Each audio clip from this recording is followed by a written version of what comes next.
అండి. ఈరోజు మా హస్బెండ్ నేను బయటకైతే వెళ్ళాము. చాలా రోజులు అయిపోయింది కదా బయటికి ఇద్దరు వెళ్ళని చెప్పేసి ఇద్దరం అయితే బయటికి వెళ్ళాము. పిల్లల్ని అయితే తీసుకెళ్ళలేదు. పిల్లల్ని ట్యూషన్ పంపించి మా ఇద్దరం అయితే వెళ్ళాము. బయటకంటే ఎక్కడికే వెళ్ళిపోలేదు. జస్ట్ బీచ్ వరకు అలా వెళ్ళొచ్చాము.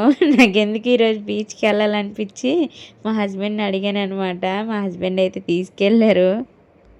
ఇంకా వీకెండ్ కదా జనాలైతే చాలా మంది ఉన్నారు. ఫుల్ ట్రాఫిక్ ఉంది. అక్కడ ఏదో ర్యాలీ అవుతుందనమాట. ఇంకొక దగ్గర బండి ఆపేసి మేము బీచ్ దగ్గరికి అయితే వెళ్ళిపోయాము. ఇంకా అక్కడ మూరి మిక్చర్ బండి ఉంటే మా హస్బెండ్ నేను చెరుకు మూరి మిక్చర్ కొనుక్కొని అలా బీచ్లోకి అయితే వెళ్ళాము. ఇంక ఇక్కడైతే తాబేలు ఎగ్స్ పెడతాయంట. అందుకనే కర్రలతో చుట్టూరా ఇలా పేర్చారు జాగ్రత్తగానే.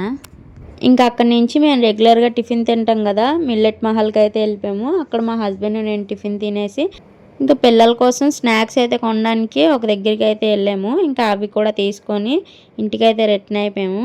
థ్యాంక్ యూ ఫర్ వాచింగ్ అండి. చాలామంది మన ఛానల్ని అయితే సబ్స్క్రైబ్ చేసుకుంటున్నారు.